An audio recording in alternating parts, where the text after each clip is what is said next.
January 29, 1945. 2:47 in the afternoon. Holzheim, Belgium. First Sergeant Leonard Funk turns the corner of a farmhouse and freezes in his tracks. 90 German soldiers stand before him, staring directly at him. Half are already holding weapons. The others are grabbing rifles from a pile on the frozen ground.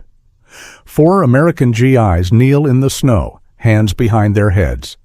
These Germans were prisoners just 20 minutes earlier. 80 of them captured by Funk's company during the village assault. Guarded by only 4 men. Now they're free, armed. Organizing to hit Company C from behind. A German officer steps forward. He shoves an MP-40 submachine gun hard into Funk's stomach. Screams something in German. Funk doesn't speak German, neither do any of his men. The officer screams again, louder this time, his face turning crimson. Funk looks at the 90 Germans, looks at his 4 disarmed soldiers, looks at the MP-40 pressed against his gut, and he starts laughing. The German officer's face twists with confusion. Then rage. He screams even louder. Funk laughs harder. What happens next takes less than 60 seconds. 21 Germans will be dead. The rest will throw down their weapons and surrender once again, and Leonard Funk will earn the Medal of Honor for one of the most insane acts of combat in World War II. All because he couldn't stop laughing. Leonard Alfred Funk, Jr. was born August 27, 1916, in Braddock Township, Pennsylvania, a steel town 8 miles east of Pittsburgh. By the time he graduated high school in 1934, he'd already been taking care of his younger brother for years. The Great Depression was grinding on. Jobs were scarce. June 1941. With war raging across Europe and Asia, Funk's draft number comes up. He's 24 years old, 5'5", 140 pounds. The Army physical examiner probably thinks, clerk duty. They're wrong. Funk volunteers for the paratroopers. In 1941, American airborne forces barely exist. Jumping out of perfectly good aircraft to land behind enemy lines sounds like suicide to most soldiers. Airborne training is designed to break you. 5 weeks of brutal physical conditioning that washes out half the candidates. Funk earns his jump wings, gets assigned to Company C, 508th Parachute Infantry Regiment. By D-Day, he's a squad leader. By Holzheim, he'll be acting company executive officer. First, though, he has to survive Normandy. June 6, 1944, 1:30 in the morning. The C-47 shudders as flak explodes around it. Funk stands in the stick, waiting to jump. 60 pounds of equipment strapped to his body. The aircraft is at 400 feet, too low for a safe jump. But the pilots can't climb. German anti-aircraft fire is everywhere. The green light comes on. Funk jumps. Below him, France, occupied France, enemy territory in every direction. The D-Day airborne operation is chaos from the first minute. German fire has scattered the formations across 50 miles of French countryside. Funk lands hard. His ankle twists on impact, badly sprained, maybe fractured. The pain is immediate and intense, but he can walk, he can fight. That's all that matters. He's 40 miles from his drop zone, 40 miles of German-held territory, in the dark, alone. Within hours, he's collected 18 lost paratroopers from different units, all looking for leadership. Funk gives it to them. For 10 days, Funk leads this group through German-held territory, traveling at night, hiding by day, fighting when necessary. Despite his injured ankle, he insists on serving as lead scout, putting himself in the most dangerous position. They link up with Allied forces on June 17th. Every single man survives. Not one casualty. Leonard Funk brings them all home. He earns the Silver Star, plus a Bronze Star, plus his first Purple Heart. Funk is just getting started. September 17th, 1944. Holland, Operation Market Garden, the largest airborne assault in history. 35,000 paratroopers dropping into the Netherlands. After touching down, Funk notices 3 German 20mm anti-aircraft guns firing at incoming Allied gliders carrying reinforcements. If those guns keep firing, Hundreds of men will die before they touch ground. The gun position is dug in on high ground. Approximately 20 German soldiers manning the weapons. Funk has 3 men. He's outnumbered 7-1. He attacks anyway. Leading from the front, Funk and his 3-man patrol assault the German position.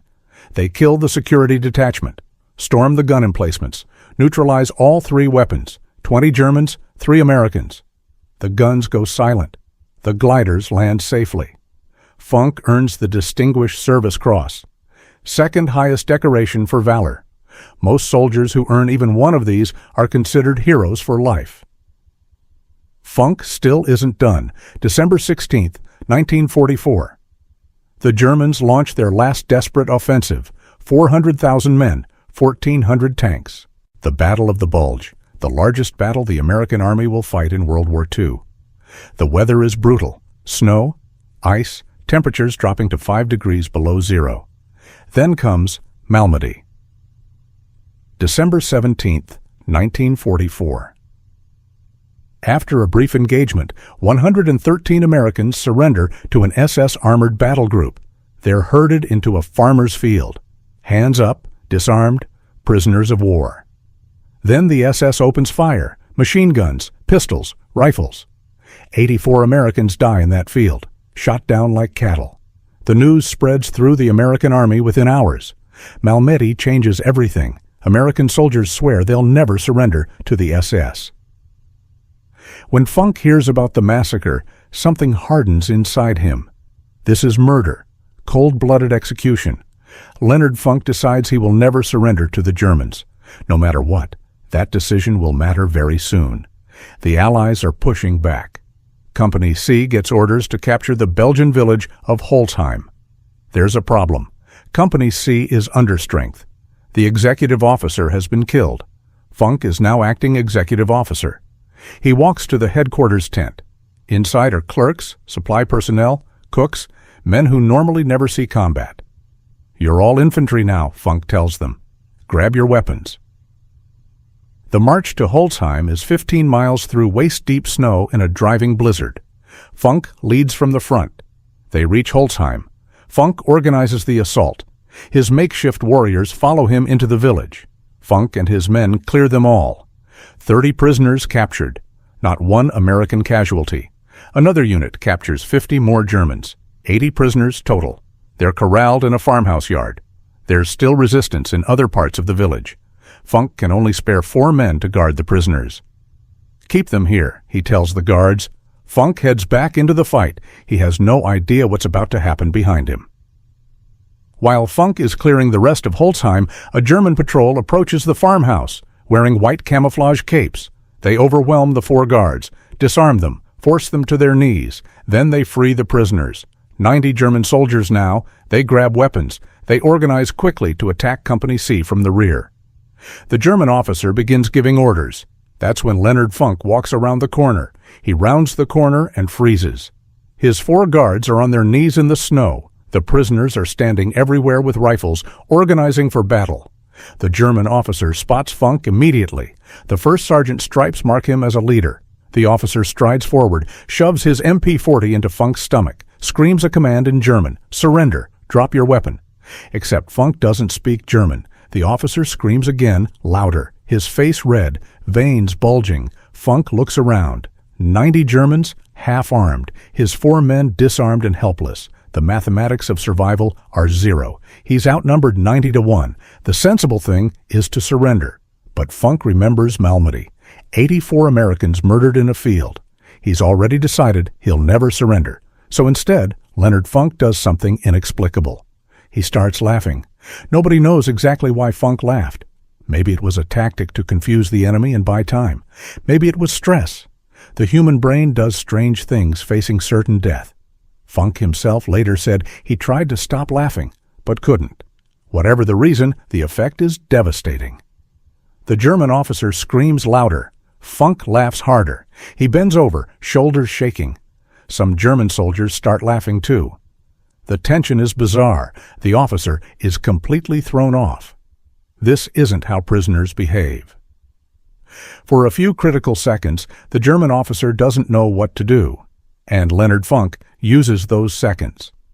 Still appearing to laugh, Funk slowly reaches up toward his Thompson submachine gun slung over his shoulder. The German officer watches. Good. The American is surrendering his weapon. Funk's hand closes around the grip. He begins to unsling it, slowly, carefully. The German relaxes slightly. Then Funk moves. In one motion, faster than thought, he swings the Thompson down, brings the muzzle into line, and squeezes the trigger.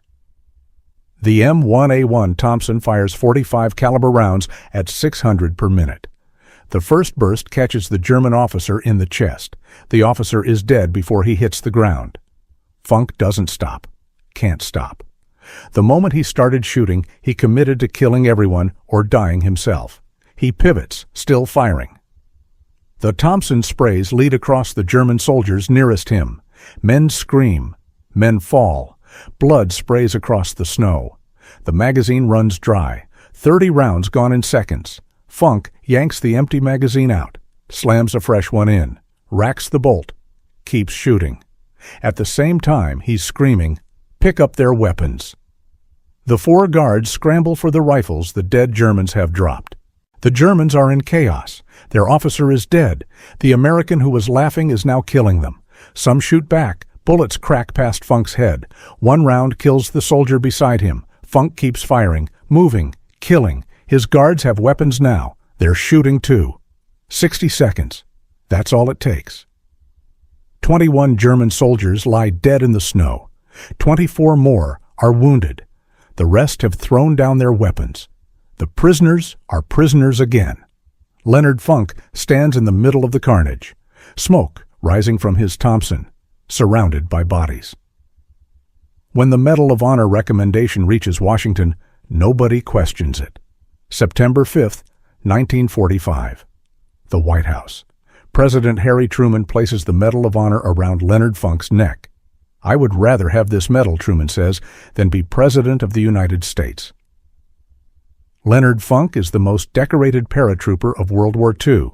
5'5", 140 pounds, a former store clerk who became a legend. The war ends. Funk goes home.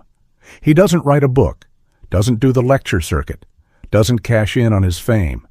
He goes back to Pennsylvania and gets a job with the Veterans Administration. For 27 years, Leonard Funk helps veterans.